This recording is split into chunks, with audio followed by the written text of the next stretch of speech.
चलो दोस्तों शुरू करते हैं अमर चित्र कथा की टिंकल से ली गई कहानियाँ हैं। दोस्तों ध्यान से सुनना, सारी अच्छी हैं। चलो फिर शुरू करते हैं। होशियार चोर। राजा के खजाने की इमारत बनाने वाला राजगीर मृत्यु शैया पर पड़ा था। प्यारे बेटो, मैं तुम्हें कुछ बताना चाहता हूँ, नज़दीक आओ।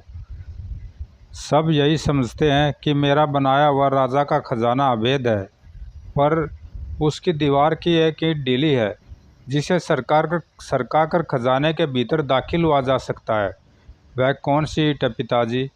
बताता हूँ, ज़रा झुको, किसी को इसकी हवा भी नहीं लगनी चाहिए। और राजगीर ने अपने बेटों को वह भेद बता दिया। पिता की मृत्यु के कुछ समय बाद बेटों ने उसके बताए भेद का फ़ायदा उठाने का फैसला किया। यही है वह ढीली ईंट। मेरे ख्याल से हम आसानी से भीतर दाखिल हो सकते हैं। और फिर आहा, सोने चांदी हीरे जवाहरात। ज़रूर राजा जी दुनिया के सबसे अमीर आदमियों में से होंगे। जितना ले जा सको ले चलो। दोनों लड़कों ने अपने साथ लाई बोरियां हीरे जवाहरातों से ठसाठस भर ली। जो ही वे लौटने को हुए, मेरा पैर एक विष बुझे तीर पर पड़ गया है। अब मैं जिंदा नहीं बचूंगा। भैया, मैं तुम्हें अच्छे से अच्छे हकीम के पास ले जाऊंगा, तुम फौरन चंगे हो जाओगे। नहीं, मेरी सांस उखड़ रही है। मेरी फिक्र छोड़ो और खुद को बचाओ। मेरे मरते ही मेरा सिर काट कर अपने साथ ले जाना, ताकि कोई मुझे पहचान न सके। ऐसा न कहो भैया, वक्त बिल्कुल नहीं है। जो कहता हूँ वही करो। तुम्हें हमारी बूढ़ी माँ की खातिर जीना है। अंत में छोटे भाई ने बड़े भाई के आदेश का पालन किया और भारी मन से वहाँ से चला गया। अगले दिन सुबह जब चोर और चोरी का माल बरामद हुए, जो चोर बच निकला है, हमें उसे जैसे भी बन पड़े पकड़ना है। उसके लिए हम एक चाल काम में लाएंगे। मर्द चोर का सिर कटा शरीर नगर के द्वार पर लटका दिया गया। महाराज का कहना है कि चोर अपने साथी का शरीर ले जाने के लिए ज़रूर आएगा। अगर वह आया तो उससे बड़ा मूर्ख कोई नहीं होगा, क्योंकि आते ही वह पकड़ लिया जाएगा। वह क्या चीज़ है? बैलगाड़ी है, इसी ओर आ रही है। बेड़ा गर्क, वह मशक तो छू रही है। अब क्या करूं, किसकी मदद लूं?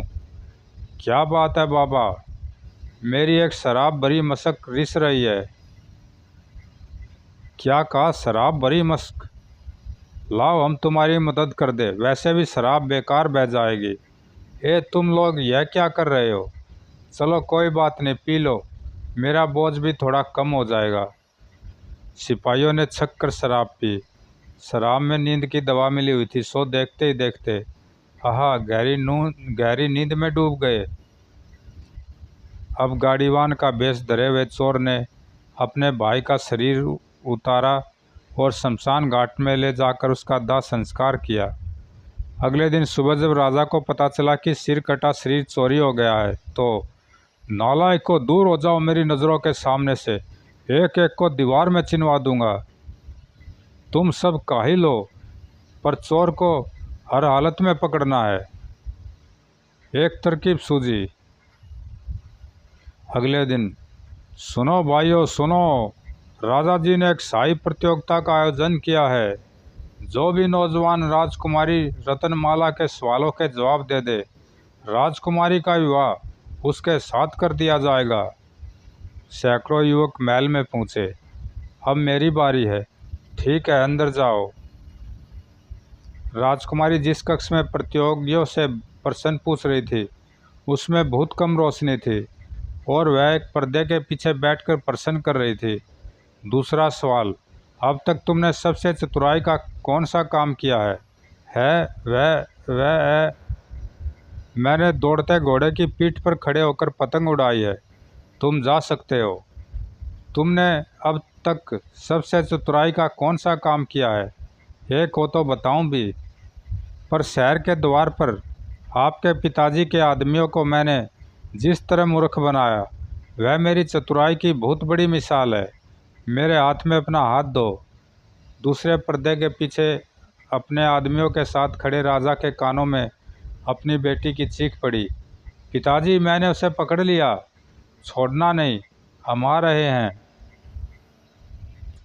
वही चोर था पिताजी, मैंने उसका हाथ कसकर पकड़ लिया था, पर वह तो अपना हाथ ही छोड़कर भाग गया। हाथ छोड़कर भाग गया? जरा देखूं तो। यह तो नकली हाथ है, आदमी की त्वचा से मिलते जुलते किसी पदार्थ से बना है। ओह, बड़ा होशियार है यह चोर तो। काश वह गैर कानूनी काम करने के बजाय हमारे दरबार में रहकर राजा के हित के लिए काम करता। ऐसा हो सकता है महाराज, बशर्ते आप मुझे समाधान दे दे। ही, यह तो अभी तक यहीं पर है क्या? ठीक है, मैंने तुम्हें समाधान दिया, अंदर चले आओ। छोटे भाई को राजा ने अपना मंत्री बना लिया। वह चोरी छोड़कर पूरी निष्ठा, ईमानदारी और बुद्धिमत्ता के साथ राजकाज में राजा की मदद करने लगा। लालची बिलाव। एक दिन एक बिलाव चुपके से एक बुढ़िया की रसोई में जा घुसा। आहा, दूध! सड़प सड़प। खड़खड़ाहट से बुढ़िया की नींद टूट गई। वह लपक कर रसोई में पहुंची और आया मजा चोटे। बिलाव दून दबाकर भागा। काफ़ी समय बाद, इस जंगल में ही शायद खाने को कुछ मिल जाए। देखो तो कैसा अजीब प्राणी है। धीरे बोलो, तुम्हें उसके गले में वह कंठी नजर नहीं आ रही? जरूर कोई तपस्वी है, ध्यान में मगन। चलो स्वामी जी के भोजन का इंतजाम कर दे। आहा, किस्मत खुल गई। सिगरी। स्वामी जी, कृपा करके यह भोजन स्वीकार कीजिए और हमें आशीर्वाद दीजिए। मैं ठहरा साधु, मैं भला इसे कैसे स्वीकार कर सकता हूँ? नहीं नहीं, आपको स्वीकारना होगा। ठीक है, अब जोर देते हो तो। इस तरह बिलाव भोले भाले जानवरों को मूर्ख बनाकर मौज उड़ाने लगा। एक दिन, इतने दिनों से हम बिना किसी राजा के रह रहे हैं, क्यों न स्वामी जी को अपना राजा बना ले? हाँ, सुझाव बुरा नहीं। ठहरो, जल्दबाजी में कोई कदम न उठाओ। पहले हम स्वामी जी की परीक्षा तो ले ले। खुसर पुसर। अगले दिन, तुम स्वामी जी के इर्द गिर्द मंडराना, हम सब दुबके रहेंगे और देखेंगे क्या होता है। आहा, चूहे! मुंह में पानी आ गया। चूक गए। देखा, यह है स्वामी जी का असली रूप। उफ! स्वामी जी ठहरिए, दर्द दबोचो, भागने न पाए। बिलाव किसी तरह बचने में कामयाब हो गया। बच गया, किस्मत अच्छी थी। अगर मैंने ज़्यादा लालच न किया होता तो जिंदगी भर सुखपूर्वक रहता।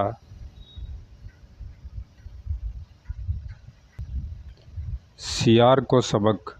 एक शेखीबाज सियार अपनी पत्नी और 3 बच्चों के साथ एक छोटी सी मांद में रहता था। देखिए श्रीमती जी, कितना बड़ा गोश्त का टुकड़ा लाया हूँ।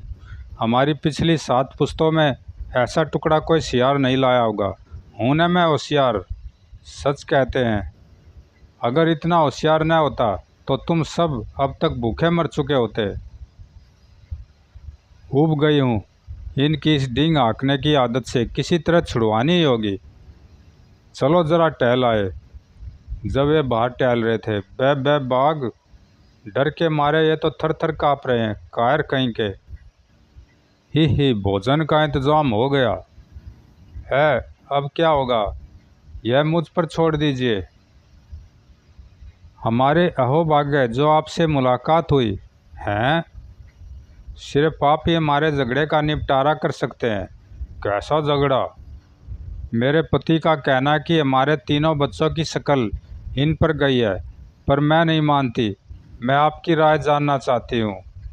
क्यों नहीं, खुशी से। पर वे बच्चे हैं कहाँ? घर पर हैं। हम अपनी समस्या का समाधान वहीं कराएंगे। ज़रूर ज़रूर, चलो चले। और मैं इन सब को चट कर जाऊंगा। ही। भगवान जाने क्या कर रही है। ही। ये सियार दंपति भी परले दर्ज के बेवकूफ़ हैं। वह रहा हमारा घर। मेरे पतिदेव भीतर जाकर बच्चों को ले आएंगे। पता नहीं श्रीमती जी का इरादा क्या है। समझ गया, वह बहुत होशियार है और एक मैं हूँ जो हमेशा अपनी ही होशियारी का राग अलापता रहता हूँ। कुछ देर बाद, क्या दिन भर इंतजार करना पड़ेगा? पता नहीं उन्हें इतनी देर क्यों लग रही है। ज़रूर हमेशा की तरह बच्चों से उलझ पड़े होंगे। जाकर देखती हूँ बात क्या है। और ज़्यादा देर न लगाना, जोर की भूख लगी है। मेरा मतलब है ज़ोरदार धूप हो रही है। इतना वक्त क्यों लगा रही हो? अब तो निकल आओ। हमने अपने झगड़े का निपटारा खुद ही कर लिया है, आप जा सकते हैं। क्या तुमने मुझे मूर्ख बनाया? बाघ ने भीतर घुसने की भरसक कोशिश की, पर मांद का मुंह बहुत छोटा होने की वजह से वह असफल रहा। गर्र, देख लूँगा तुम्हें, बाघ बुनबुनाता हुआ लौट गया, इस बात से पूरी तरह बेखबर कि उसने सेखी बात सियार को अच्छा सबक सिखा दिया है।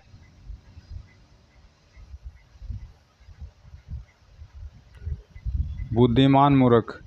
दो मूर्ख गांव के स्कूल के मास्टर जी के पास गए।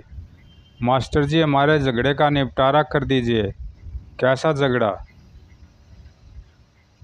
हम इस बात का फैसला नहीं कर पा रहे हैं कि हम दोनों में से ज़्यादा बुद्धिमान कौन है, यह या मैं। हाँ हाँ, बहुत खूब। क्या झगड़ा है? तो इसका पता कैसे चले? यह तो आप ही बेहतर बता सकते हैं। अच्छा ठीक है, तुम दोनों मुझे बताओ कि तुमने अपनी ज़िंदगी की किसी भी बड़ी समस्या को कैसे सुलझाया। पहले तुम बताओ। अच्छी बात है। एक रात मेरे घर में एक चोर घुस आया। मैं पिछले दरवाजे से खिसक गया और सीधे एक ज्योतिषी के पास गया। आजकल तुम्हारे ग्रह खराब चल रहे हैं। अगर आज रात किसी से झगड़ा मोल लिया तो मुसीबत में पड़ जाओगे। तो फिर कब झगड़ा मोल लूँ? 10 दिन बाद। बहुत अच्छे। इतने दिनों में तैयारी के लिए काफ़ी वक्त भी मिल जाएगा। 10 दिन बाद मैंने चोर की तलाश में अपने आस पड़ोस में काफ़ी चक्कर लगाए, पर कमकत मिला ही नहीं। तो मास्टर जी, यह था मेरा तरीका। बिल्कुल काठ का उल्लू है। चुपचाप घर से निकल जाने के बावजूद पुलिस को बुलाने के बजाय ज्योतिषी के यहाँ चला गया। बिल्कुल अकल का दुश्मन है। अब तुम्हारी बारी है। मास्टर जी सुनेंगे तो भड़क उठेंगे। एक दिन मैंने एक आदमी को एक शानदार घोड़ा ले जाते हुए देखा। यह घोड़ा कितने का है? 1000 रुपयों का। यह लो 500 रुपया, बाकी 100 रुपया कुछ समय बाद ले लेना। ठीक है, पर बाकी 100 रुपया तुम्हें हफ्ते भर में चुकानी होगी। छठे दिन उस आदमी को चुकाने के लिए मैं अपने एक दोस्त से 500 रुपया उधार मांगने गया। मैं तुम्हें सिर्फ 300 रुपया दे सकता हूँ। है कोई बात नहीं। अगर वह आदमी यह घोड़ा मुझे 1000 रुपयों में बेच सकता है तो फिर मैं तो इसे 200 रुपयों में आसानी से बेच सकता हूँ। मैंने 200 रुपयों में वह घोड़ा बेचकर उस आदमी का बाकी पैसा चुका दिया। हे ईश्वर, इससे बड़ा कोई और मूर्ख होगा। अब हमारी होशियारी की कहानी तो आपने सुन ली। फैसले में वक्त लगेगा। इंतज़ार करना भारी होगा, पर सब्र का फल मीठा होता है न। अब इनसे क्या कहूँ। आहा, तुम दोनों बराबर बुद्धिमान हो। फिर अपना वक्त इस गांव में नहीं गवाएंगे। शहर जाएंगे, जहां हमारी बुद्धिमत्ता की असली कदर होगी। बात एक दाने की। एक दिन एक प्रतापी बादशाह के दरबार में बादशाह सलामत की फतेह का डंका सारी दुनिया में बजे। कहो अजनबी, कैसे आना हुआ?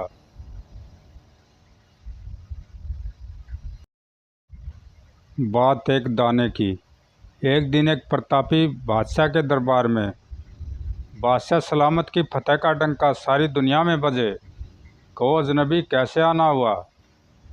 जहाँ पना मैंने एक खेल इजाद किया है, एक बिल्कुल नए ढंग का खेल। अच्छा, ज़रा हमें दिखाओ तो कैसे खेलते हैं इसे। इस खेल का नाम है शतरंज। यह है इसकी बिसात। इस पर 64 खाने हैं, आधे सफ़ेद आधे काले। इसे 2 आदमी खेलते हैं, एक आदमी काले मोहरों से तथा दूसरा सफ़ेद मोहरों से। और फिर अजनबी ने बादशाह को खेल के सारे नियम समझा दिए। बाद में, वाह भाई वाह, खेल तो वाकई बहुत दिलचस्प है। इतना बढ़िया खेल इजाद करने वाले को कुछ इनाम इकराम तो मिलना ही चाहिए। क्यों वजीर आलम? जी हुजूर, मिलना तो चाहिए। हाँ तो अजनबी, तुम्हें क्या इनाम दिया जाए? जो जी में आए बेझिझक मांग लो। आप खुश हो गए यही मेरा इनाम है जहाँपनाह, पर कसूर माफ़ हो तो अर्ज़ करूँ, मैं जो इनाम मांगूंगा वह आप दे नहीं पाएंगे। अजनबी, शायद तुम्हें हमारी ताकत और दौलत का अंदाज़ नहीं। तुम अपना मन चाहा इनाम मांग कर तो देखो। अगर आप इनाम देना ही चाहते हैं तो मेरे बताए हुए तरीके के मुताबिक ही दीजिए। हुजूर शतरंज की बिसात के पहले खाने पर 1 दाना रखवाए, दूसरे खाने में 2 दाने, इसी तरह से तीसरे खाने में 4 और चौथे में उससे दुगने 8 दाने, यानी इस तरह से हर अगले खाने में उससे पिछले खाने के मुकाबले दुगने दाने अनाज के रखे जाए। बस जहाँपनाह इस हिसाब से अनाज के जितने दाने शतरंज के 64 खानों में आते हो, उतने ही दाने इनाम में इस गरीब को बख्श दिए जाए। यह अजनबी तो सनकी लगता है, अनाज के ज़रा से दाने इनाम में मांग रहा है। वज़ीर आज़म, इसके इनाम का इंतज़ाम कर दीजिए। अनाज के उतने दाने गिनवा कर फ़ौरन इसे दे दिए जाए। जो हुक्म जहाँपनाह। अजनबी, आज शाम तक तुम्हें अपना इनाम मिल जाएगा। खुदावंद, मैं ज़िंदगी भर आपका शुक्रगुजार रहूँगा। शाम को जब बादशाह अपनी बेगम के साथ महल में शतरंज खेलने में मशगूल था, बांदी ने आकर अर्ज़ किया, जहाँपनाह वज़ीर आज़म आपसे अभी और इसी वक्त कुछ अर्ज़ करना चाहते हैं। सिगरी, गुस्ताखी माफ़ हो जहाँपनाह, उस अजनबी को आपका दिया हुआ अनाज के दानों का इनाम नहीं दिया जा सकता। क्या आपका दिमाग तो दुरुस्त है? क्या हमारे अनाज के गोदाम खाली हो गए हैं वज़ीर आज़म? ऐसी बात नहीं है जहाँपनाह, दरअसल बात यह है कि इतना अनाज हमारे मुल्क में तो दूर पूरी दुनिया में भी नहीं होगा। पर वज़ीर आज़म, उसने शुरू में तो अनाज का एक ही दाना मांगा था। जहाँपनाह, यही अनाज का एक दाना अंत में आकर दानों की बेहद बड़ी तादाद बन गया। सो कैसे? हम तो कुछ समझ नहीं पा रहे हैं। जहाँपनाह, मैंने दरबार के गणितज्ञ से यह सारी बात समझी है। मैं आपको भी समझाता हूँ। पहले खाने में 1 दाना, दूसरे में 2, तीसरे में 4, चौथे खाने में 8, इसी तरह 64वें खाने में रखे अनाज के दानों की तादाद 2 को 63 बार गुणा करके प्राप्त होगी। 2 को 63 बार गुणा करने पर बहुत बड़ी तादाद आती है। जहाँपनाह, वह तादाद है, ये पढ़ सकते हैं आप क्या बता रखे आगे। और हमें उस अजनबी को कुल जितने दाने देने हैं उनकी तादाद भी हमने पता कर ली है। खुदावंद, वह तो इससे भी बड़ी है। हमें अनाज के कुल कितने दाने देने होंगे वज़ीर आज़म? यह भी संख्या बता रखी है दोस्तों। जहाँपनाह, अगर आप अपनी सल्तनत की तमाम ज़मीन पर गेहूँ उगवा दे तो भी इतने दाने नहीं जुट पाएंगे। बंदा परवर एक शेर गेहूँ में 25,025 दाने होते हैं। हमें खरबों शेर से भी ज़्यादा गेहूँ जुटाना पड़ेगा। हमारे मुल्क की क्या पूरी दुनिया की 1 साल की गेहूँ की उपज से भी ज़्यादा। इतना गेहूँ रखने के लिए अगर लगभग 4 मीटर चौड़ा और 10 मीटर लंबा अनाज का गोदाम बनवाया जाए तो उसकी ऊंचाई धरती और चांद की दूरी से भी ज़्यादा रखनी होगी। जहाँपनाह, इतना गेहूँ देना तो नामुमकिन है। हमें क्या पता था वज़ीर आज़म कि एक अनाज का दाना इतनी बड़ी मुसीबत खड़ी कर देगा। ठीक है, ऐसा कीजिए, आप उस अजनबी को कल दरबार में बुलवाइए। हम उसे कोई और इनाम देकर इज्जत बख्शेंगे। अगले दिन दरबार में, आओ अजनबी, तुम्हारा स्वागत है, पर हमें अफसोस है कि हम अनाज के दानों के इनाम की दूसरी ख्वाहिश पूरी नहीं कर पाएंगे। तुमने संख्याओं के जादू से हमारी आंखें खोल दी। हमारा यह इनाम कबूल करो अजनबी। खुदा आपको सलामत रखे जहाँपनाह। अब मेहरबानी करके मुझे इजाज़त दे। लौटते हुए, लगता है बादशाह के दरबार में कोई होशियार गणितज्ञ नहीं है, वरना वह एक शर्त लगाकर मुझे अनाज के कुछ ही दाने कबूल करने पर मजबूर करवा देता। अगर बादशाह सलामत फरमाते कि इनाम तो मिलेगा पर सारे दाने तुम्हें खुद गिन कर लेने होंगे, तब तो मैं बुरा फंसता। अगर मैं 1 सेकंड में एक दाने के हिसाब से गिनती करता तो भी बिना रुके दिन भर में सिर्फ 86,400 दाने ही गिन पाता।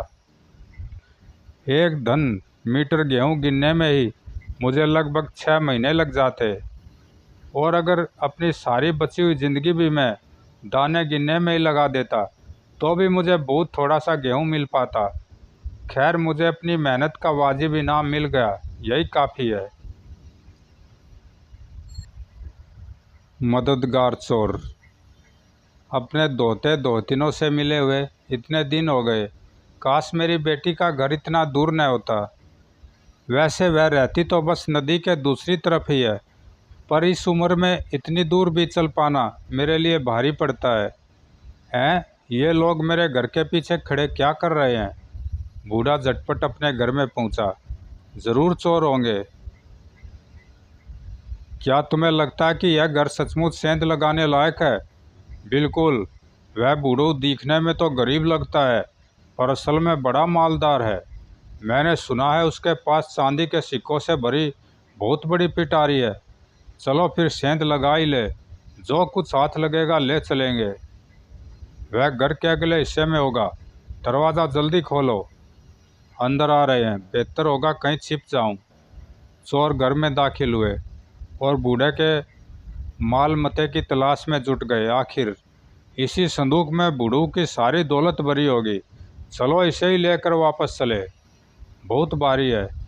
चलते जाओ, ठहरना मत, किसी ने हमें देख लिया तो पकड़े जाएंगे। नदी पार करने के बाद ही हम खतरे से बाहर होंगे, संभल कर कहीं गिरा न देना। उफ उफ, आखिर आ ही पहुँचे। अब इसे खोलो। इसकी क्या ज़रूरत है? अंदर से ढक्कन को थामे थामे मेरी उंगलियां दुखने लगी। राम तुम लोगों का भला करे, तुम लोग इतनी अच्छी तरह मुझे इस पार ले आए। अब मैं यहाँ से आराम से अपनी बेटी के घर पहुँच जाऊँगा। अरे, ये तो पूरी बात सुने बिना ही भाग निकले। कमाल नई तकनीक का। एक शाम, देखो तो मैं क्या लाया, 3D फिल्म के 2 टिकट। सच, 3D फिल्म देखने की मेरी बहुत समय से इच्छा थी। मैं अभी तैयार होती हूँ। ऐसे खास मौके पर यह सोने का हार पहनना ठीक है। तैयार, चलो थिएटर में। हाय राम, सब कुछ कितना वास्तविक लगता है। यो महसूस होता है मानो ये हाथ गले तक पहुँच रहे हैं। हा हा। फिल्म समाप्त होने पर, तुम्हारा हार कहाँ है? गला तो सूना है क्या? हे भगवान, फिल्म देखते वक्त एक हाथ मेरे कंधे पर पड़ा था, पर मैं इसलिए नहीं चिल्लाई कि मैंने समझा वह भी कोई 3D फिल्म की तकनीक का कमाल होगा। कालिया कौवा, आ टक। तो यह तुम्हारी करतूत थी? मुझे माफ़ कर देना चमटक। दरअसल मैं एक चिड़िया पर निशाना लगा रहा था, पर चूक गया। वह तो होना ही था। तुम्हें यह मटर बंदूक कहाँ से मिल गई? जंगल के छोर पर कुछ लोग पिकनिक मनाने आए थे, वे ही छोड़ गए। पता नहीं क्यों मुझे देखते ही वे इसे पड़ा छोड़ भाग खड़े हुए। शेख खरगोश, मुझे अपनी मटर बंदूक दो। टक। तुमने मुझे क्यों मारा? मैंने नहीं तो अब दूसरे खरगोश को मारता हूँ। टक। अब तुमने मुझे क्यों मारा? मैंने मारा? मैं तो दूसरी तरफ देख रहा था। झूठे, मुझे झूठा कहा। यह ले, डिसुम डिसुम। देखो तो कैसे लड़ रहे हैं। जल्दी दोनों इतने थक जाएंगे कि भागने में असमर्थ हो जाएंगे, तब हम दोनों को झपट लेंगे। चमटक तुम्हारा जवाब नहीं। डिसुम डिसुम। उफ उफ। दोनों हाथ लग गए। चलो, आखिर तुम्हारी कोई योजना सफल तो हुई। हे भगवान, इस झाड़ी के पीछे तो बबलू खड़ा है। आहा, एक तरकीब सूझी। मुझे मारो तो जानू, मुझे मारो तो जानू। यह क्या कर रहे हो कालिया? यो ही नाच रहा हूँ। एक नया तरह का नाच है यह। ओ, अपनी मटर बंदूक से आज इस कालिया का भी काम तमाम कर दो। डुबडुब, अभी लो। टक। घायल होने का स्वांग करता हूँ। निशाना चूक रहा, कालिया जख्मी हो गया। शाबाश, मैं अभी जाकर उसकी गर्दन मरोड़ता हूँ। इन खरगोशों को तो फिर भी कभी पकड़ा जा सकता है। अच्छा तो चमटक, यह तेरी कारस्तानी थी। आगे कभी मुझसे भिड़ने की जरूरत न करना। सर बचाओ।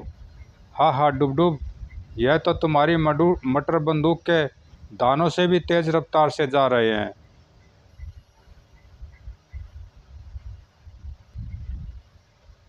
भिखारी राजकुमार। बहुत पुराने ज़माने में कहीं 3 भाई रहते थे। सुना तुमने, आज कस्बे में राजकुमार पधार रहे हैं। चलो उनके दर्शन करने चले। हाँ चलो, मुख्य सड़क पर उनका इंतज़ार करेंगे। राजकुमार का हाथी वहीं से गुजरेगा। शायद उनसे बात करने का मौका मिल जाए, या हाथ मिलाने का सौभाग्य ही। भैया, मैं भी आप लोगों के साथ चलूं? नहीं, तू अभी बहुत छोटा है, और फिर तेरे पास अच्छे कपड़े भी नहीं हैं। पर मेरा मन भी राजकुमार को देखने को कर रहा है। नहीं, तू घर में ही रह, लंबा रास्ता है, बस से जाना पड़ेगा। तेरा किराया कौन देगा? सुना है राजकुमार कभी कभी भेष बदल कर आम जनता के बीच भी घूमते हैं। हाँ, कुछ साधारण नागरिकों से तो उनकी दोस्ती भी है। काश हम भी उन भाग्यशालियों में होते। काश मेरे पास भी अपने भाइयों की तरह बढ़िया कपड़े होते। काश मेरे पास भी बस से जाने लायक पैसे होते। पर मेरे पास तो सिर्फ एक आना है। लेकिन मैं भी राजकुमार के दर्शन करके रहूँगा। अपने भाइयों के जाने के बाद मैं दूसरी बस से जाऊँगा।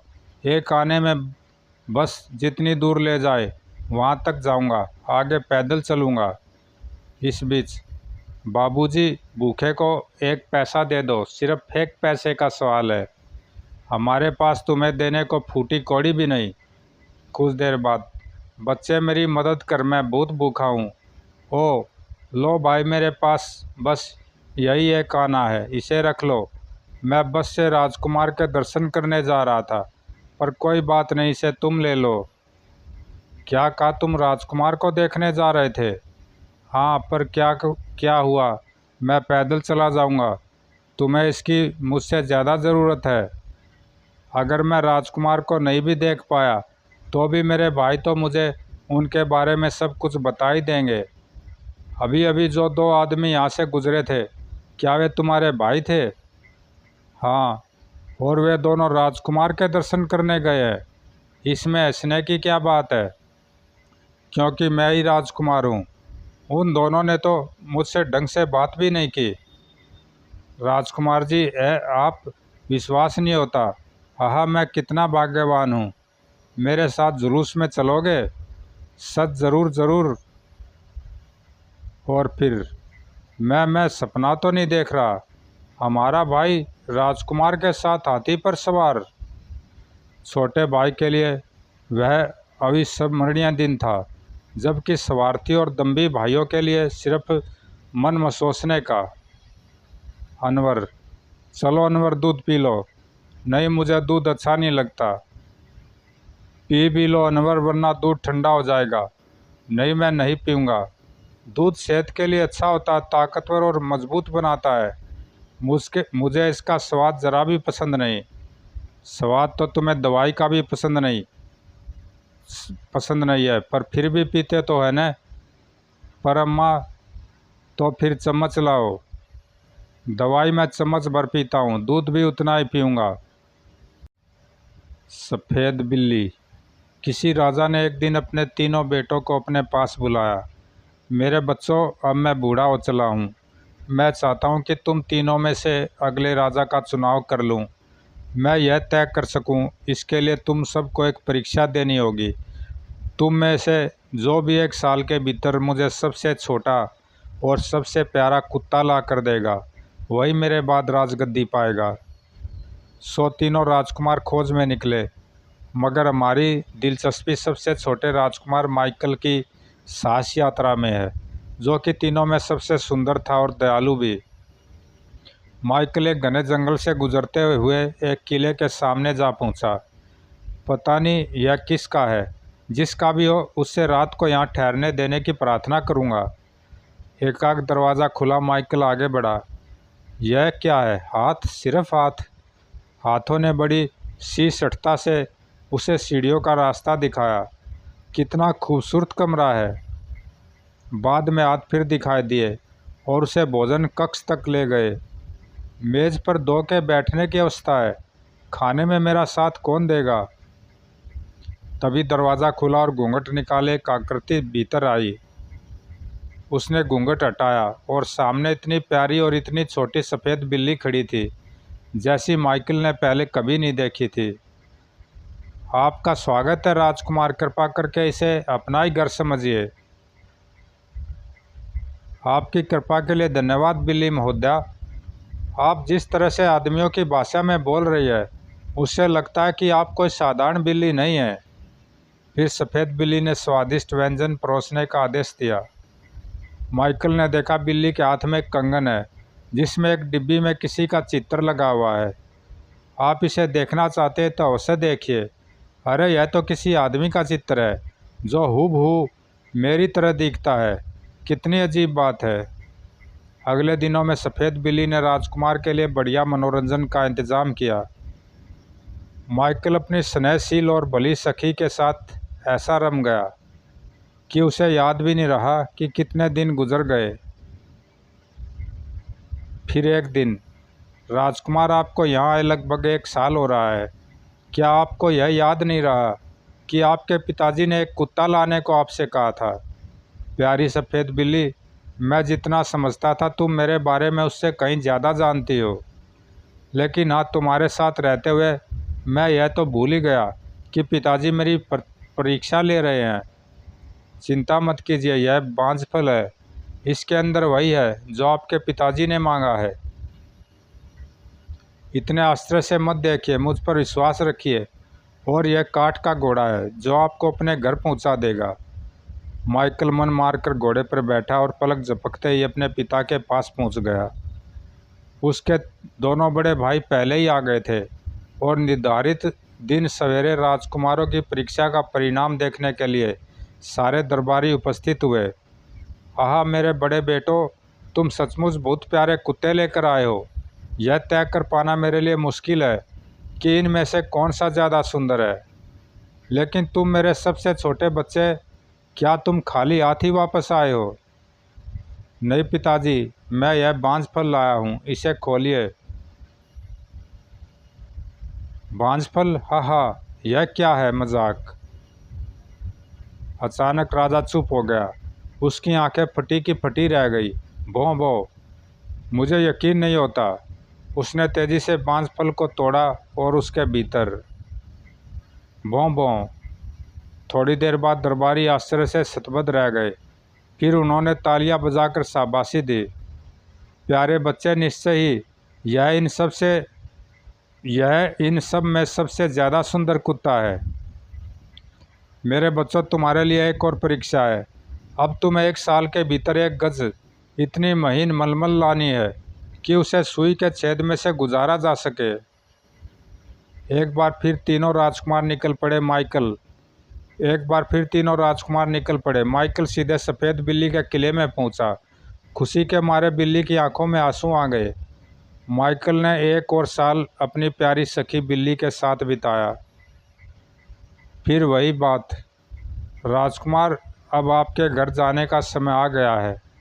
इस बार यह अखरोट लीजिए और इसे अपने पिता के पास ले जाइए।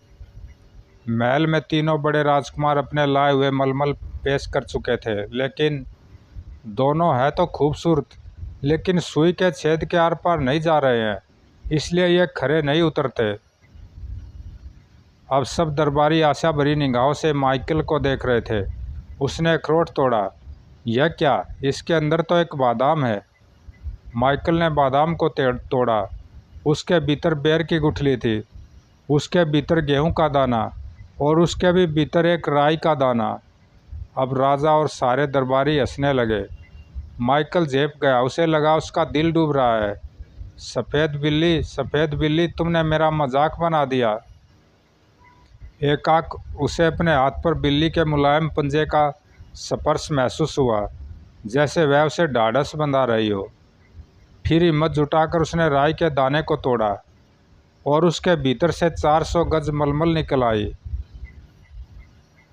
आश्चर्यजनक जादू, और इस पर तो कढ़ाई भी की हुई है। बताने की ज़रूरत रही कि माइकल की मलमल सर्वश्रेष्ठ समझी गई, लेकिन राजा अभी भी संतुष्ट नहीं था। अब अंतिम परीक्षा, मेरा राज्य उसका होगा जो दुनिया की सबसे ज़्यादा खूबसूरत और दयालु दुल्हन लेकर आए। अब माइकल अपनी आखिरी परीक्षा की खबर लेकर सफ़ेद बिल्ली के पास पहुंचा। माइकल, मैंने अब तक तुम्हारी जो मदद की, उसके बदले में मैं चाहती हूं कि तुम भी मेरे लिए कुछ करो। मुझे इस जलती आग में डाल दो। क्या कहा? मैं तुम्हें आग में डाल दूं? अपनी सबसे प्यारी दोस्त को? कभी नहीं। लेकिन सफ़ेद बिल्ली ने बहुत जोर दिया और आखिर कांपते हाथों से माइकल ने वही किया जो कि बिल्ली चाहती थी। एक आग बिजली सी करौंदी और अगले ही पल, है आप कौन है? प्रिय माइकल, मैं वही सफ़ेद बिल्ली हूँ। जब मैं बच्ची थी तब मेरे पिता के महल से डायने मुझे उठा ले गई थी। बड़ी होने तक मेरी देखरेख उन्हीं डायनों ने की। फिर उन्होंने सर्प दैत्यों के राजा मिगोनेट से मेरी शादी पक्की कर दी। हे रूपसी, मेरी पत्नी बन जाओ। कभी नहीं। तब गुस्से में उन डायनों ने मुझे और मेरी दासियों को बिल्लियाँ बना दिया और ऐसा कर दिया कि उनके सिर्फ हाथ दिखे और बाकी शरीर अदृश्य रहे। फिर उन्होंने मुझे एक कंगन पहनाया। तुम हमारे जादू से तभी मुक्त हो सकोगी जब इस तस्वीर से मिलती जुलती शक्ल का राजकुमार तुमसे प्यार करने के बावजूद तुम्हें आग में डाल दे। तुम ही वह राजकुमार हो प्रिय माइकल। मेरे साथ घर चलो, हम शादी करेंगे। राजकुमारी खुशी खुशी राजी हो गई। माइकल अपने पिता के बाद राजा बना और अपनी प्यारी रानी के साथ बहुत शांति और संतोष के साथ रहने लगा। समाप्त दोस्तों, अच्छी कहानियाँ थी। ज़रूर लाइक सब्सक्राइब करना, कमेंट में बताना कैसी लगी। धन्यवाद दोस्तों।